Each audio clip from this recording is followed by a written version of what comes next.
All right, all right, all right. I'm gonna do this one because Charles busy with I don't know, like running the company is busy, and we were gonna try to pull this off, but things are just getting a little crazy, which is what is gonna be for the next 2 months. So Charles is gonna join us as much as he can on this with CP podcast. So we're gonna get doses of CP3Ds, but it's gonna be a chunk of me by myself solo, or no, or with a lot of other people as well.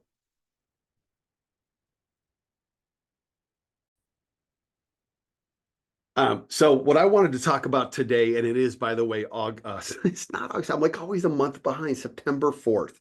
It's September 4th, 2024. And election day is, I'm looking at my calendar, my big board calendar, is November 5th. But ballots get mailed in the very first state to voters this Friday in North Carolina. So voting is starting. And folks, I want to tell you just straight up, we need your time and we need your treasure. This Thursday, today's Wednesday, tomorrow evening, we're going to have a community meeting. We do it the first Thursday of every month. And this one is going to be devoted, as it should be at this point, to our field work, a little deep dive into some of our states, also a bit of a deep dive into how we prepare volunteers to make sure that we show up and do the work the right way and honor our partners, make sure we take care of our volunteers. So that's tomorrow evening, 5 p.m. Pacific time. And I'm going to include the link when I send out the email to sign up, to register for that community meeting. Really encourage you to do that. You'll get some information and you'll also get some inspiration. We need your time and your treasure, folks, and I'm going to be asking for it all the time. We need it. This 2 months is going to define us, define all of our lifetimes. So let's go. Let's do this. I'm upbeat. I'm encouraged today. I'm also highly energized. It's a beautiful day today in Seattle, and when you get those beautiful days in September in this city, man, they're precious. They're gold. Today, I want to talk about what we're going to call follow the money. Following the money. To follow the money in any business endeavor or any social relationship, or certainly in politics, often tells us a lot. And yesterday we talked about our states that are the focus for Common Power. Today I want to talk a little bit about the money that's being projected to be spent in those states by the campaigns and their supporting organizations. We can call this advertising dollars. Ad dollars tell us a lot about the ways that campaigns are thinking about a state.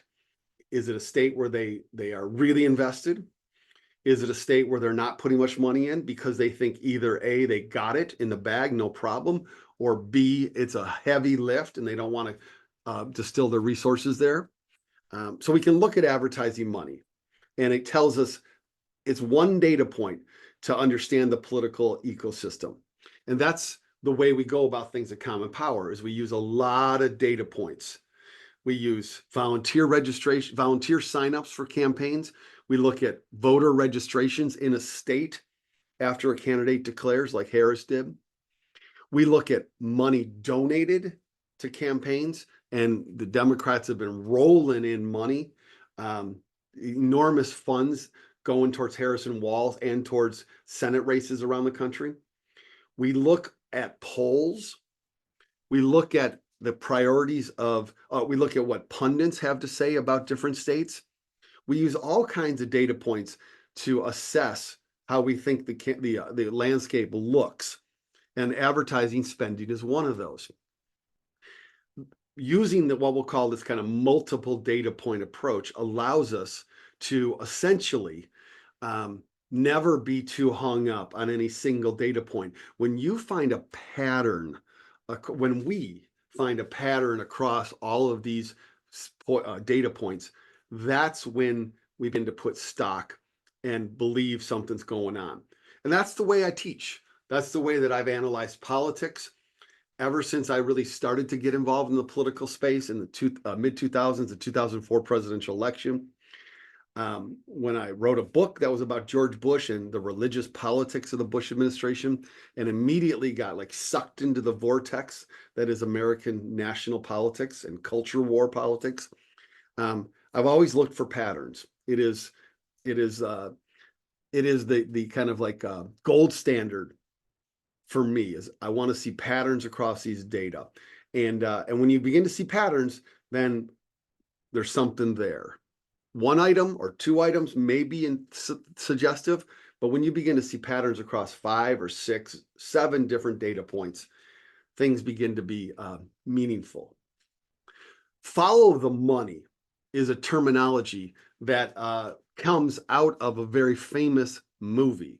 In 1976, the movie All the President's Men was released, and it was a popularization of the Watergate scandal and the reporting done by two dogged, determined, legendary Washington Post reporters, Carl Bernstein and Bob Woodward. The work that they had done to eventually unveil, to find out, to reveal the break-in at the Watergate Hotel and the way in which the attempt to undermine the campaign of McGovern. I had to remember for a second who it was. McGovern, which some of you I know were there and worked on the campaign or voted for him, but they sought to undermine his campaign in that election, and it went all the way up to Richard Nixon, of course, and he famously resigned in 1974. Their reporting got turned into a book, All the President's Men, and then that got turned into a movie, All the President's Men. And there is not clear if this line actually existed in real life, but it is a phrase, follow the money, that was used in the movie by the most famous unrevealed source in maybe an American political history. This guy who went by the name of Deep Throat. That's what they named him for the book and for their coverage. And they would go to this source, and this source would confirm or tell them if they were off base. And in the movie, this source says regularly, follow the money. It's a great technique. Usually the money leads you to some important revelations. Quick aside, it's part of the reason why at Common Power, all of our finances are publicly available. Every political action committee report that we file, which is done monthly and has been done monthly by us since we started the organization in July 2018, is publicly available. You can find them all at fec.gov. Just search for Common Power and you'll find us. You want to go down in the weeds on every dollar we've raised for the PAC and every dollar we've spent for the PAC. It's all there, all of it. And then in our C3 and our C4 money, all of that is filed in an end of the year tax return, our 990 forms. All of this data and information is accessible via our donate page. If you want to see this, we take this transparency and this integrity extremely important. And I personally wear this as a point of determination to make sure that our information is publicly available. It's been something that, since I'm so involved in our fundraising, that I want to make sure is there for folks. So following the money can tell us a lot of things. It tells us about priorities of an organization, tells us about where money's coming from, who's the supporters. It tells us about how efficient an organization is. Do they use their money effectively or not? It tells us all kinds of things. As Christian progressives, in a response to Christian conservatives, have said over time, a budget is a moral document. Money tells us the values that people hold. So following the money is super valuable as a general principle. When we look at one data point in the presidential environment and in the Senate environment and in the U.S. House environment, we can see some of the prioritization and the amount of money available to the Democratic and the Republican campaigns. So I want to share this body of information, which is from an organization that tracks advertising dollars. That organization is called Ad Impact. And they periodically will post about once a month the kind of projected uses of money for advertising.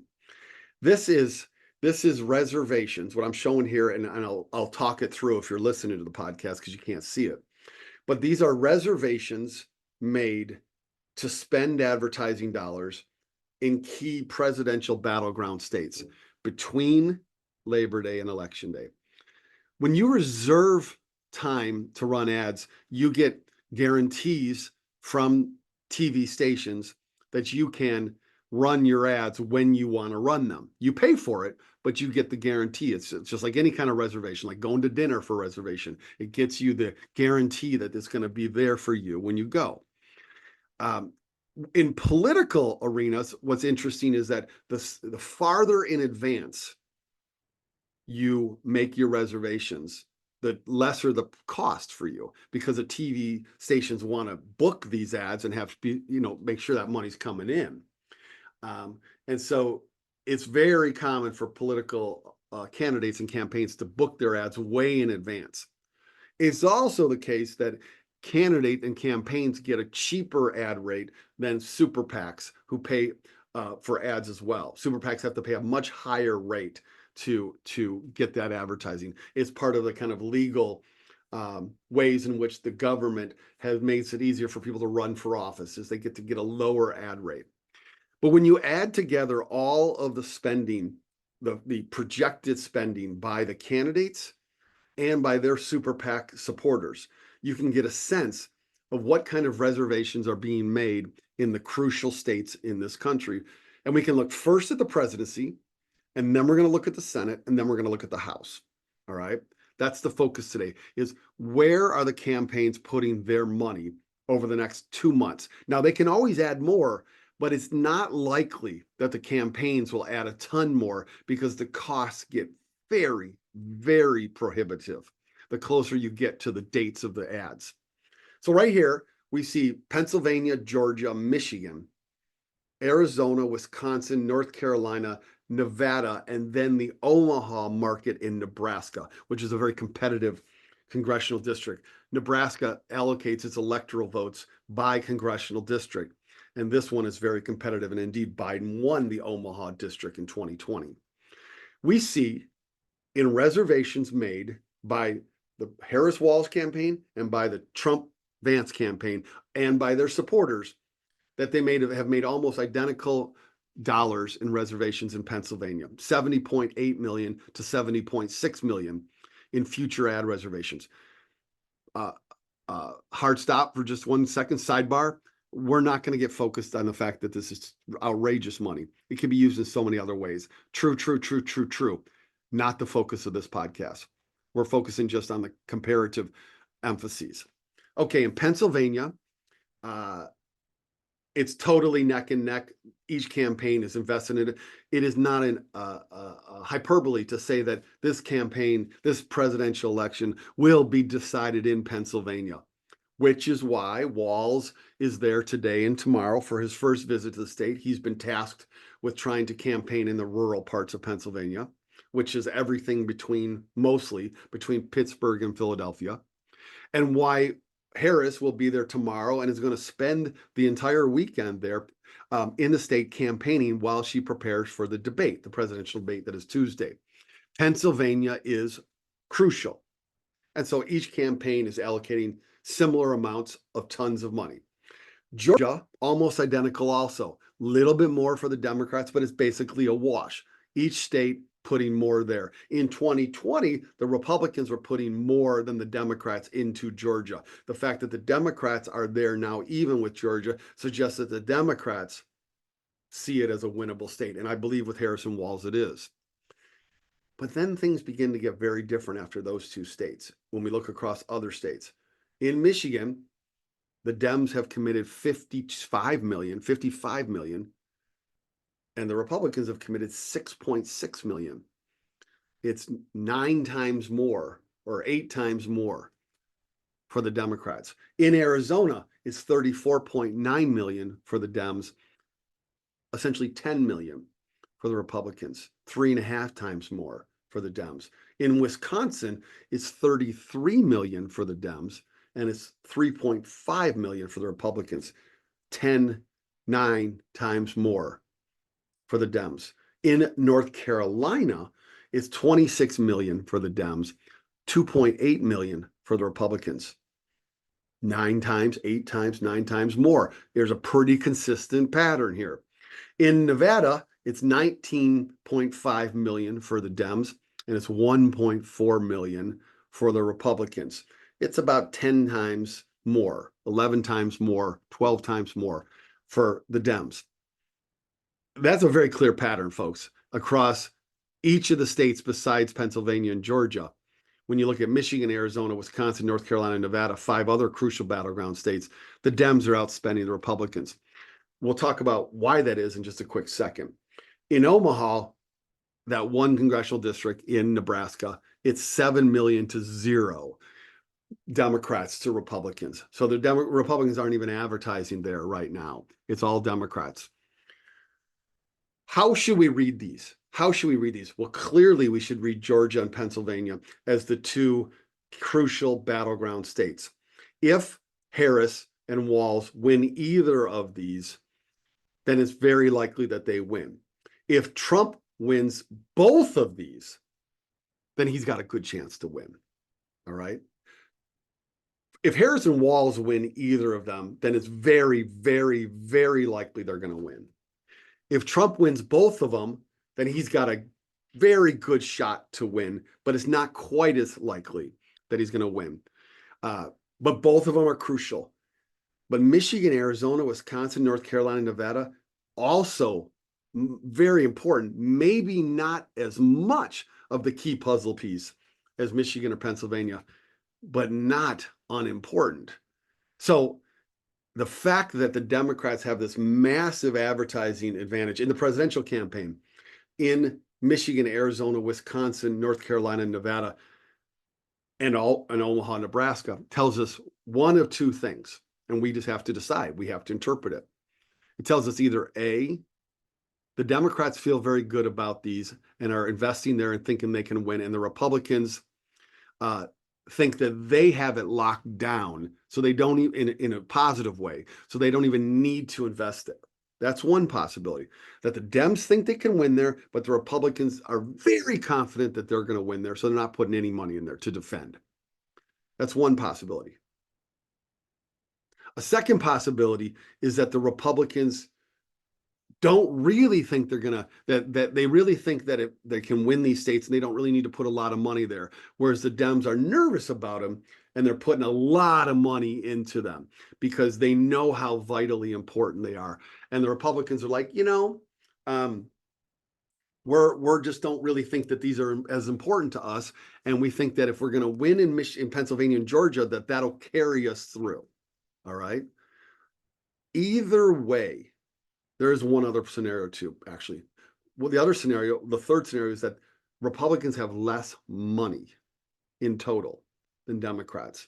And having less money means you need to triage your spending in a way that when you have boatloads of money, you don't have to do. That's a very real possibility. The reality is that the Democrats have a lot more money than the Republicans right now at the presidential level. Harris and Walz, thanks to you all and millions more of people, are raising a ton of money. So that is a very real possibility. I believe that this tells us that the Republicans are betting everything on Pennsylvania and Georgia, and that if they win those, they think that that'll carry them into the presidency. That'll be enough with their other states to get there. Whereas the Democrats are placing multiple bets. They're saying, we want to win Pennsylvania and Georgia. Those would be monumental. But we're also going to fight hard for Michigan, Arizona, Wisconsin, North Carolina, Nevada. And if we win those, then actually we're also in good shape. So I would say the Republicans are all eggs in one basket, and that basket is Pennsylvania and Georgia. And the Dems have a couple baskets. One of those is Pennsylvania and Georgia, but other baskets are these other states. And I do think it is a reality that the Dems have more money to spend. So this is very positive. This is very positive. This is part of what this is a data point that gives us some sense that the Dems, we rather be them on offense right now. And it is the case that Trump is not out there raising money in any kind of significant way, the way that Harris and Walz are. So I say these discrepancies between the spending of the Dems and the spending of the Republicans is going to last probably through the campaign. I don't know if they'll shift across these states, but they're going to last in the aggregate, I think. Gotta send a quick text here.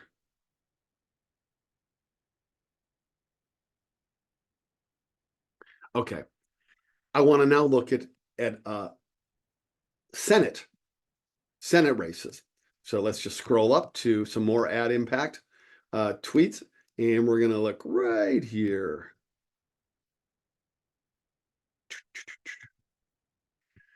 This is from a tweet of earlier today at 11:30 a.m. It's now 12:57 p.m. So we're talking an hour and 20 minutes after this tweet went out. We're talking to you about it on this podcast. That's the kind of up-to-date analysis that we're all about here. We are trying to keep us abreast on a daily basis, on an hourly basis when needed, of what's going on in our political system. Okay. Here's the crucial Senate races in the country, the ones that are going to decide the Senate. Not everybody can see these, so I'm just going to go through them one at a time. In the Ohio Senate seat, which the Dems have to hold in order to retain the Senate, Republicans have allocated more dollars to spend there, 94 million to 78 million for the Dems. So Republicans have an advertising allocation advantage in that race. In Pennsylvania, where Bob Casey is got to be a retained seat for the Dems, the Republicans also have an advantage from 98 million to 62 million. All right. So in two seats that the Dems got to have, the Republicans have a pretty sizable reservation advantage for advertising. In Montana, it's almost identical. Here, the Dems need to win again. Win here also. John Tester's got to hold the seat, and it's 53 million to 52 million, almost identical. That looks like the crucial defining state. When you look at the kind of gap before this that the Republicans have in the first two states, Ohio and Pennsylvania, and then the next couple states where we're going to see a strong Democrat gap. In Arizona, where Ruben Gallegos running against Kari Lake, the Dems have 49 million committed, the Republicans 17 million, 3 times more. In Nevada, the Dems have 42 million committed for Jackie Rosen, and the Republicans have 15 million. Again, 2.5 to 3 times more. In Michigan, Alyssa Slotkin's campaign has 33 million allocated to 8.5 million for the Republicans, 4 times as big. And in Wisconsin, where Tammy Baldwin is running for re-election, the Dems have 32 million committed to 6 million for the Republicans. So in 7 crucial states, all of which the Dems have to win, they have to sweep this in order to hold the Senate. It's a long, long shot, but it's possible. We see the Republicans are more invested in 2 states, Ohio and Pennsylvania, and the Dems are more invested in 4 states, Arizona, Nevada, Michigan, and Wisconsin. And it's a dead heat in Montana. Here's how I read this. The Republicans really want to pick up, or their chances to pick up seats come in the first 3 states, Ohio, Pennsylvania, and Montana. And they are on the offense in Ohio and Pennsylvania, thinking that they got a great shot to pick up one of those. I think it's a long shot that they're going to, for Pennsylvania, unlikely, very unlikely, but they got to try somewhere. I think Ohio looks very close, but I'd put my money on Sherrod Brown right now. So the Republicans, though, need more money there to have a shot in either of those 2 states. Montana, dead heat. I'd give the Republicans an advantage on the ground right now. I think Tim Sheehy is slightly ahead of John Tester, but both parties understand that this is all for all the marbles, that state. The other 4, I think the Dems are in good shape in Arizona, in Nevada, in Michigan, and Wisconsin, and the advertising dollars reflect that.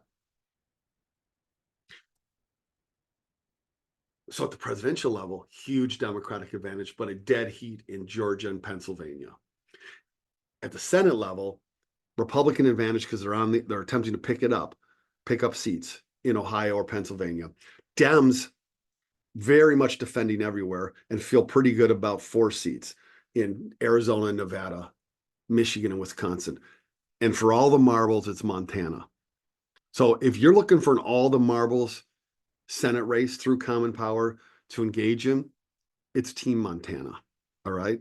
It's Team Montana. That race is going to come down to less than 10,000 votes in that state. It's a state of about 1.1 million people. And Tim Sheehy just recently said some of the most, well, it's just recently revealed that he said some deeply racist things about the native tribes there. And John Tester has a very substantial outreach campaign to native voters. So I think we got a chance. We got a chance. All right. Last thing I want to just mention here is the House dollars. Okay. Let's see here. Add impact politics. Here we go. And this is one tweet from a couple days ago about House of Representatives advertising. Over the next month, Democratic advertisers are slated to outspend Republican advertisers 60 million to 36 million in House elections. All right. So the Dems have this advantage in advertising dollars in the House too. And I'll just post, I'll end here. This is an ad impact tweet of 33 minutes ago. It's a story from Politico, which is always kind of conventional wisdom. Like if you're looking for what is conventional wisdom among political pundits and analysts in DC and Washington, DC, then Politico is your place for you. And they have a headline that says House, this is the headline, House and Senate Republicans are starting to panic about a huge money gap with Democrats. And this kind of coverage has been coming around lately. There's been a lot of concern among Republicans that the Harris Wall's energy and tsunami is driving a great kind of deluge of money for the Democrats, and it certainly is the case. So data point here today is following the money on advertising. What we see is 1, Democrats have a lot more money than Republicans currently allocated in general. 2, we see that the presidential campaign is certainly revolving around Pennsylvania and Georgia. 3rd, we see that the Senate campaign is going to come down to Montana for sure. The Dems hoping to defend well in their states, and the Republicans hoping to pick up something in Wisconsin and Pennsylvania. But the main event is in Montana. And then in the House, the Dems have a significant 1.5 to 1 spending advantage on the Republicans. Bottom line, from this data point, not talking polls, not talking voter reg, not talking quality of candidacies, not talking endorsements. Jimmy McCain, John McCain's youngest son, endorsed Kamala Harris yesterday. Not talking any of these, talking just advertising spending allocations, which tell us something. Advantage Democrats, but clear defining locations. Pennsylvania, Georgia, Montana for the presidency and the Senate. All right. Well, Common Power is in all of these places.